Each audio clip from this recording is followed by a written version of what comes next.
चले वतन की ओर डाल के प्रेम की डोर। हम चले वतन की ओर डाल के प्रेम की डोर। बाबा खींच रहा है आज सहज ही अपनी ओर। हम चले। ஓம் சாந்தி. அவ்யக்த முரளி 1-11-1981.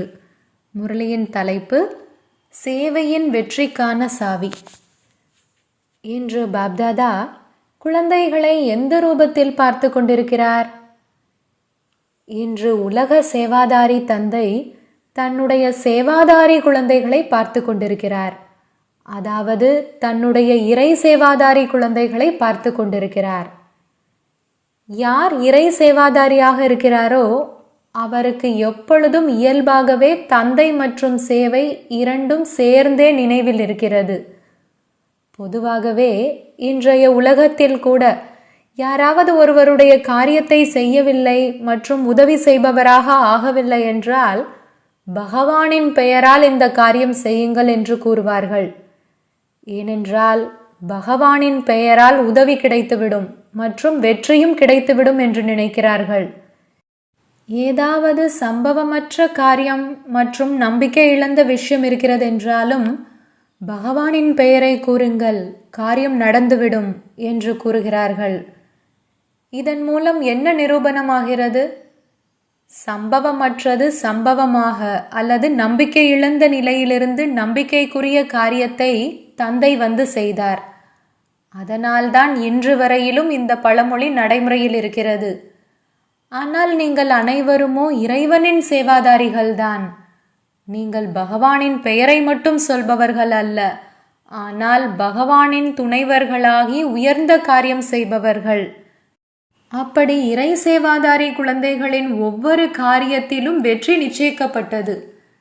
இறை சேவாதாரிகள் செய்யும் காரியத்தில் எந்த அசம்பவ விஷயமும் கிடையாது. அனைத்தும் சம்பவம் மற்றும் சுலபமானது. இறை சேவாதாரி குழந்தைகளுக்கு உலக மாற்றத்தின் காரியம் கடினமாக அனுபவமாகிறதா? ஏற்கனவே நிச்சயிக்கப்பட்டது என்று அனுபவமாகிறது தான் இல்லையா?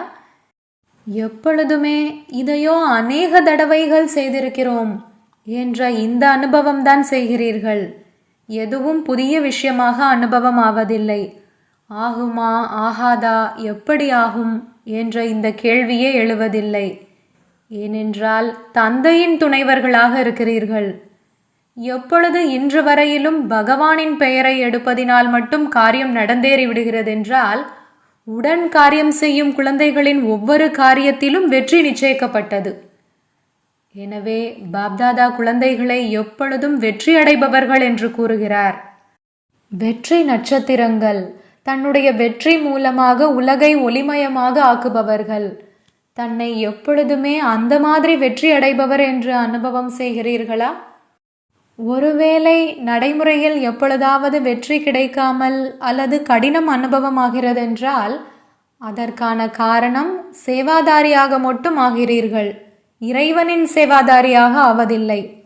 இறைவனை சேவையிலிருந்து பிரித்து விடுகிறீர்கள். எனவே தனியாக இருக்கும் காரணத்தினால் சுலபமானது கூட கடினமாகி விடுகிறது மற்றும் வெற்றியின் லட்சியம் மிக தூரமாக தென்படுகிறது. ஆனால் பெயரே இறைவனின் சேவாதாரிகள் என்றால் இணைந்திருப்பவரை தனியாக பிரிக்காதீர்கள், ஆனால் தனியாக பிரித்து விடுகிறீர்கள். எப்பொழுதும் இந்த பெயர் நினைவிருக்கிறது என்றால் சேவையில் இயல்பாகவே இறை மந்திரம் நிரம்பியதாக இருக்கும். சேவை களத்தில் தனக்காக மற்றும் சேவைக்காக விதவிதமான தடைகள் என்ன வருகின்றனவோ அதற்கான காரணமும் கூட தன்னை சேவாதாரி என்று மட்டும் நினைக்கிறீர்கள் என்பதுதான். ஆனால் ஈஸ்வரிய சேவாதாரி, சேவை மட்டும் இல்லை ஆனால் இறைவனின் சேவை என்ற இந்த நினைவு மூலம் நினைவு மற்றும் சேவை இயல்பாகவே இணைந்ததாக ஆகிவிடுகிறது. நினைவு மற்றும் சேவை எப்பொழுதும் சமநிலையில் இருக்கிறது. எங்கு சமநிலை இருக்கிறதோ அங்கு சுயம் அவரே எப்பொழுதும் ஆனந்தம் நிறைந்த மற்றும் மற்றவர்களுக்காக எப்பொழுதும் பிளஸ்ஸிங்ஸ், அதாவது கருணை நிறைந்த பார்வை சுலபமாகவே இருக்கிறது. இவர் மேல் கருணை செய்யுங்கள் என்று யோசிப்பதற்கான அவசியமே இருக்காது. கருணை நிறைந்தவராக தான் இருக்கிறார். எப்பொழுதும் செய்யும் வேலையேதான் கிருபை செய்வது. அந்த மாதிரி அனாதி சமஸ்காரம் சொரூபமாக ஆகியிருக்கிறதா? எது விசேஷ சமஸ்காரமாக இருக்குமோ அது இயல்பாகவே காரியம் செய்து கொண்டே இருக்கும்.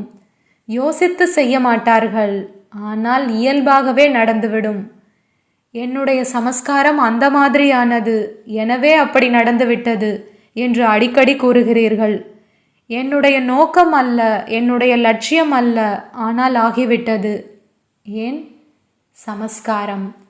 அந்த மாதிரி கூறுகிறீர்கள் தான் இல்லையா? நான் கோபப்படவில்லை, ஆனால் நான் பேசும் சமஸ்காரமே அந்த மாதிரி என்று அநேகர்கள் கூறுகிறார்கள். இதன் மூலம் என்ன நிரூபணமாகிறது? அற்ப காலத்து சமஸ்காரம் கூட இயல்பாகவே பேச்சை மற்றும் காரியத்தை செய்வித்து கொண்டே இருக்கிறது. அப்படியானால் அனாதி ஒரிஜினல் சமஸ்காரம் உயர்ந்த ஆத்மாக்கள் உங்களுடையதாக என்ன இருந்தது? எப்பொழுதும் சம்பன்னமான மற்றும் வெற்றி அடைந்தவர், எப்பொழுதும் வரமளிப்பவர் மற்றும் பெரும் வள்ளல். அப்படி இந்த சமஸ்காரம் நினைவில் இருப்பதினால் இயல்பாகவே அனைவருக்காகவும் கருணை பார்வை இருக்கிறது. அற்ப காலத்து சமஸ்காரங்களை அனாதி சமஸ்காரங்களினால் பரிவர்த்தனை செய்யுங்கள். அப்படி வரும் விதவிதமான தடைகள் அனாதி சமஸ்காரம் வெளிப்படுவதினால் சுலபமாகவே முடிவடைந்துவிடும்.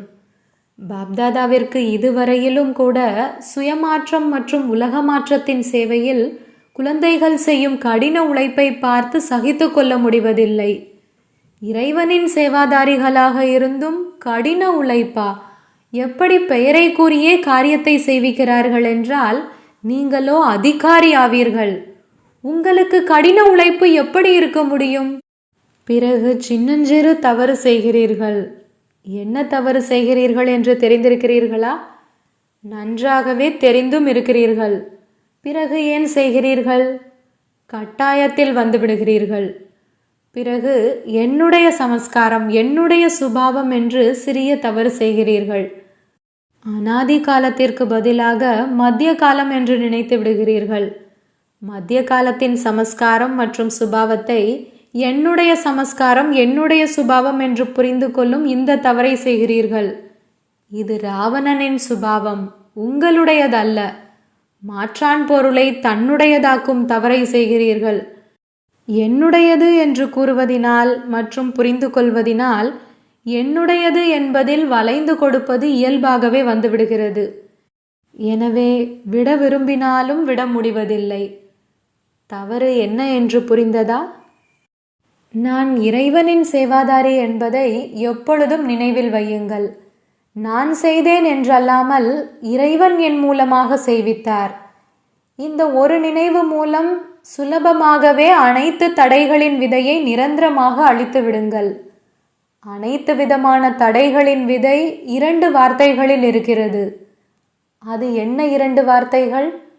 அந்த வார்த்தைகளிலேயே தடை ரூபம் வருகிறது. தடை வருவதற்கான வாசலை தெரிந்திருக்கிறீர்களா? அப்படி எல்லோருக்கும் தெரிந்த அந்த 2 வார்த்தைகள் எவை? விஸ்தாரமோ அதிகமாக இருக்கிறது, ஆனால் 2 வார்த்தைகளில் சாரம் வந்து விடுகிறது. ஒன்று அபிமானம் மற்றும் 2வது அவமானம். சேவையின் க்ஷேத்திரத்தில் விசேஷமாக தடை இந்த 2 பாதைகளிலிருந்து வருகிறது. ஒன்றோ நான் செய்தேன், இதில் அபிமானம், மற்றும் என்னையோ ஏன் முன்னுக்கு வைக்கவில்லை, எனக்கு ஏன் இது கூறப்பட்டது, இது எனக்கு அவமானம் கொடுக்கப்பட்டது. இதே அபிமானம் மற்றும் அவமானத்தின் பாவனை விதவிதமான தடைகளின் ரூபத்தில் வந்துவிடுகிறது. எப்பொழுது நீங்கள் இருப்பதே இறைவனின் சேவாதாரிகள் என்றால், செய்பவர் செய்விப்பவர் தந்தை என்றிருக்கும் போது அபிமானம் எங்கிருந்து வந்தது? மேலும் அவமானம் எங்கிருந்து ஏற்பட்டது? அப்படி மிக சிறிய தவறுதான் இல்லையா? எனவே இறைவனை விட்டு பிரியாதீர்கள் என்று கூறப்படுகிறது. சேவையிலும் இணைந்த ரூபத்தை நினைவில் வையுங்கள். இறைவன் மற்றும் இறை சேவை, இதை செய்ய தெரியாதா? மிகவும் சுலபம். கடின உழைப்பிலிருந்து விடுபட்டு விடுவீர்கள். புரிந்ததா என்ன செய்ய வேண்டும் என்று? நல்லது. அந்த மாதிரி எப்பொழுதும் அனாதி சமஸ்காரத்தின் நினைவு சொரூபமாக இருக்கும், எப்பொழுதும் தன்னை ஒரு கருவி என்று மட்டும் உணர்ந்து மேலும் தந்தையை செய்பவர் செய்விப்பவர் என்று அனுபவம் செய்யும், எப்பொழுதும் சுயம் அனாதி சொரூபத்தில், அதாவது ஆனந்தம் நிறைந்திருக்கும், எந்தவிதமான தடைகளின் விதையை அளிக்கக்கூடிய சக்தி நிறைந்த ஆத்மாக்களுக்கு, அந்த மாதிரி எப்பொழுதும் தந்தையின் துணைவனாக இருக்கும் ஈஸ்வரிய சேவாதாரிகளுக்கு பாப்தாதாவின் அன்பு நினைவுகள் மற்றும் நமஸ்காரம். அதர்குமாரர்களுடன் இல்லறத்தில் இருக்கும் சகோதரர்களுடன் சந்திப்பு. அனைவரும் தன்னை தந்தை மேல் அன்பு வைத்திருக்கும் மற்றும் சகயோகி உயர்ந்த ஆத்மாக்கள் என்று நினைக்கிறீர்கள் தான் இல்லையா? நான் உயர்ந்ததிலும் உயர்ந்த ஆத்மா, ஏனென்றால் தந்தையுடன் என் வாழ்க்கை பங்கை செய்பவன் என்ற இந்த போதை எப்பொழுதும் இருக்கிறதா? முழு சக்கரத்திற்குள் இந்த நேரம் தந்தையுடன் சேர்ந்து தன்னுடைய வாழ்க்கை பங்கை செய்வதற்கான பொறுப்பாளராக இருக்கிறீர்கள். உயர்ந்ததிலும் உயர்ந்த பங்கை செய்வதற்கு பொறுப்பாளராக இருக்கிறீர்கள். உயர்ந்ததிலும் உயர்ந்த பகவானுடன் தன்னுடைய பங்கை செய்யக்கூடியவர்கள் எவ்வளவு உயர்ந்த ஆத்மாக்களாக ஆகிவிட்டார்கள். உலகத்திலும் யாராவது உயர்ந்த பதவியில் இருப்பவர்களுடன் சேர்ந்து வேலை செய்கிறார்கள் என்றால் அவர்களுக்கும் எவ்வளவு போதை இருக்கிறது. பிரதம மந்திரியின் தனிச் செயலாளருக்கும் எவ்வளவு போதை இருக்கிறது. ஆனால் நீங்கள் யாருடன் இருக்கிறீர்கள்? உயர்ந்ததிலும் உயர்ந்த தந்தையுடன் இருக்கிறீர்கள். மேலும் பிறகு அதிலேயும் கூட ஒரு கல்பத்திற்காக இன்றி அநேக கல்பங்கள் இந்த பங்கை செய்திருக்கிறீர்கள், மேலும் செய்து கொண்டே இருப்பீர்கள் என்ற விசேஷமும் இருக்கிறது. இது மாற முடியாது. அந்த மாதிரி போதையில் இருந்தீர்கள் என்றால் தடையற்றவராக இருப்பீர்கள். ஏதாவது தடையோ வருவதில்லை தான் இல்லையா? சூழ்நிலையின் எண்ண அதிர்வலைகளின் தொடர்பில் இருப்பவர்களிடமிருந்து ஏதாவது தடையோ இல்லையே. தாமரை மலருக்கு சமமாக இருக்கிறீர்களா? தாமரை மலருக்கு சமமாக விலகி இருப்பவர் மற்றும் அன்பானவர். தந்தையின் அன்பிற்குரியவனாக எவ்வளவு ஆகியிருக்கிறேன் என்ற கணக்கை விலகியிருக்கும் நிலை மூலம் போட முடியும்.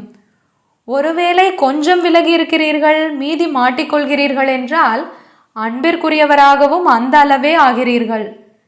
யார் எப்பொழுதும் தந்தையின் அன்பிற்குரியவராக இருக்கிறாரோ அதனுடைய அடையாளம் இயல்பாகவே நினைவில் இருப்பது. மிக பிரியமான பொருள் இயல்பாகவே எப்பொழுதும் நினைவு வரும் இல்லையா? இவரோ ஒவ்வொரு கல்பமும் மிக பிரியமானவர். தந்தையின் குழந்தையாக ஒரு தடவை ஆகவில்லை, ஒவ்வொரு கல்பத்திலும் ஆகியிருக்கிறீர்கள். எனவே அந்த மாதிரி பிரியமான ஒருவரை எப்படி மறக்க முடியும்? எப்பொழுது மறக்கிறீர்கள் என்றால், எப்பொழுது தந்தையையும் விட அதிகமாக யாராவது ஒரு நபரை அல்லது பொருளை பிரியமானது என்று நினைக்கிறீர்களோ அப்பொழுதுதான். ஒருவேளை தந்தையை எப்பொழுதும் பிரியமானவர் என்று நினைத்தீர்கள் என்றால் மறக்க முடியாது. நினைவு எப்படி செய்வது என்பதை யோசிக்க வேண்டியதாக இருக்காது. ஆனால் மறப்பது எப்படி என்று ஆச்சரியமாக இருக்கும். அப்படி உங்களுடைய பெயர் அதர்குமார், ஆனால் பிரம்மா குமாராக தான் இருக்கிறீர்கள். பிரம்மா குமார் வெற்றியடைபவர்கள் தான் இல்லையா? அதர்குமார் என்றால் அனுபவம் நிறைந்த குமார். அனைத்தையும் அனுபவம் செய்து விட்டீர்கள். அனுபவி ஒரு பொழுதும் ஏமாற்றம் அடைய மாட்டார். கடந்த காலத்தின் அனுபவியாகவும் இருக்கிறீர்கள், மேலும் நிகழ்காலத்து அனுபவியாகவும் இருக்கிறீர்கள். ஒவ்வொரு அதர்குமாரும் தன்னுடைய அனுபவங்கள் மூலமாக அநேகர்களுக்கு நன்மை செய்ய முடியும். இது உலகிற்கே நன்மை செய்யும் குரூப் ஆகும். நல்லது. மாதர்களுடன் சந்திப்பு. இல்லறத்தில் இருந்து கொண்டே ஒரு தந்தையை தவிர வேறு யாரும் இல்லை என்ற நினைவிலேயே இருக்கிறீர்கள் தான் இல்லையா? இந்த சோதனை செய்கிறீர்களா? ஏனென்றால் இல்லறத்தின் சூழ்நிலையில் இருந்து கொண்டே அதனுடைய பாதிப்பு ஏற்படக்கூடாது. எப்பொழுதும் தந்தையின் பிரியமானவராக இருக்க வேண்டும் என்பதற்காக இந்த விஷயத்தின் சோதனை வேண்டும். ஒரு காரணத்திற்காக மட்டும் இல்லறத்தில் இருக்கிறீர்கள். இருந்தும் தந்தையின் நினைவில் இருக்க வேண்டும். பரிவாரத்தின் சேவையில் எத்தனை விதமான சேவை செய்ய வேண்டியது இருந்தாலும் ஆனால் ட்ரஸ்டியாகி செய்ய வேண்டும். ட்ரஸ்டியாக இருந்தீர்கள் என்றால் பற்றுதலை வென்றவராக ஆகிவிடுவீர்கள். குடும்பஸ்தன் என்ற நிலை இருக்கிறதென்றால் மோகம் வந்துவிடும். தந்தையின் நினைவு வரவில்லை என்றால் மோகம் இருக்கிறது.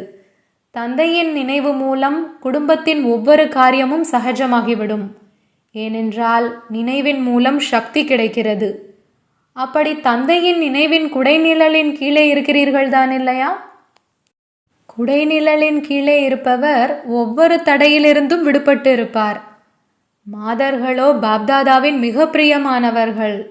ஏனென்றால் மாதர்கள் மிக அதிகமாக சகித்து கொண்டிருக்கிறார்கள். தந்தை அந்த மாதிரி குழந்தைகளுக்கு சகித்து கொண்டதின் பலனாக சகயோகம் மற்றும் அன்பு கொடுக்கிறார். எப்பொழுதும் சுமங்கலியாக இருக்க வேண்டும். இந்த வாழ்க்கையில் எவ்வளவு உயர்ந்த மாங்கல்யம் கிடைத்திருக்கிறது. எங்கு மாங்கல்யம் இருக்கிறதோ அங்கு பாக்கியமோ இருக்கவே இருக்கிறது. எனவே எப்பொழுதும் சுமங்கலியாக ஆகுக. உத்தரப்பிரதேசம் மற்றும் குஜராத் மண்டலங்களை சேர்ந்தவர்கள் பாப்தாதாவின் எதிரில் அமர்ந்திருக்கிறார்கள். அவர்களுடைய விசேஷத்தை பாப்தாதா கூறுகிறார். அனைத்து ஸ்தானங்களுக்கும் அதனதன் விசேஷம் இருக்கிறது. உத்தரப்பிரதேசமும் குறைந்ததல்ல என்றால் குஜராத்தும் குறைந்ததல்ல.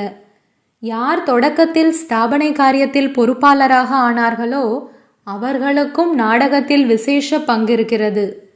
இருந்தாலும் தொடக்கத்தில் வந்தவர்களோ இரட்டை லாட்டரியை பெற்றவர்கள்தான் இல்லையா?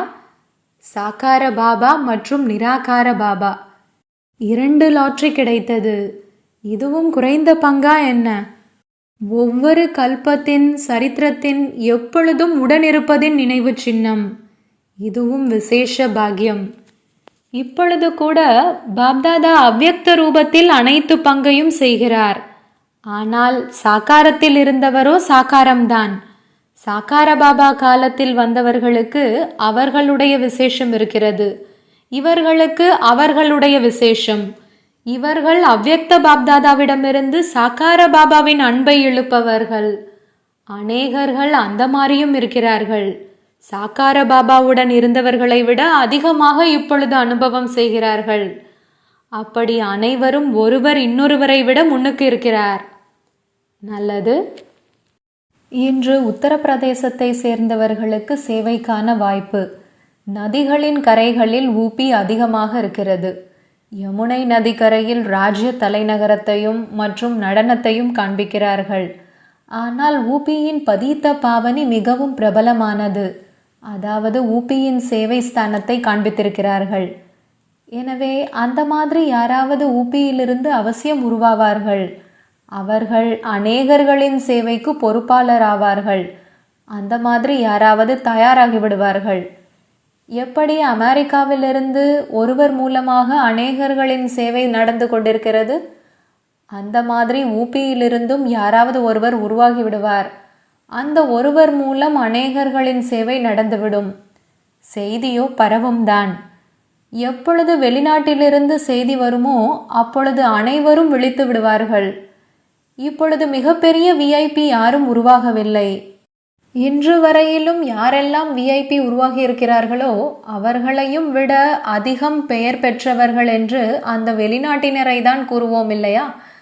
அவர் நடைமுறையில் அநேகர்களுக்கு செய்தியை கொண்டு சேர்ப்பதில் காரணமானவராகி கொண்டிருக்கிறார். பாரதமும் முன்னுக்கு செல்ல முடியும். ஆனால் இப்பொழுதைக்கான விஷயம், இறுதியில் வெற்றி முழக்கமோ பாரதத்திலேதான் ஏற்படும் இல்லையா? வெளிநாட்டிலிருந்தும் வெற்றியின் முரசு அடித்து அடித்து பாரதத்தில் வந்து சேர்வார்கள் இல்லையா? அவர்களுடைய வாயிலிருந்தும் நம்முடைய பாரதம் என்பதுதான் வெளியாகும். பாரதத்தில் தந்தை வந்திருக்கிறார் என்றுதான் கூறுவார்களே அன்றி அயனாவில் தந்தை வந்திருக்கிறார் என்று கூற மாட்டார்கள்.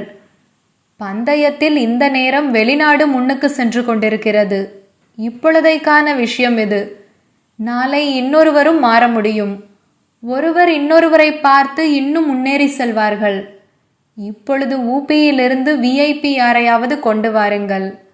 பதீத்த பாவனி யாரையாவது பாவனமாக்கி சூமந்திரம் போடுங்கள். குஜராத் வளர்ச்சியடைந்ததில் நம்பர் 1 ஆகிவிட்டது. விஐபிக்களும் மேடையில் வந்து விடுவார்கள்.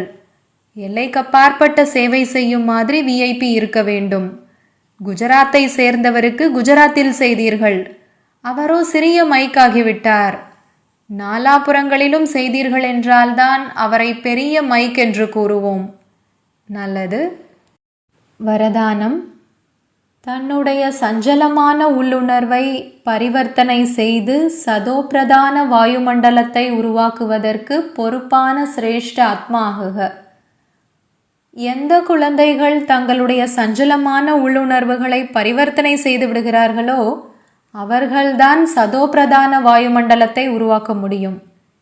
ஏனென்றால் உள்ளுணர்வு மூலம் வாயுமண்டலம் உருவாகிறது.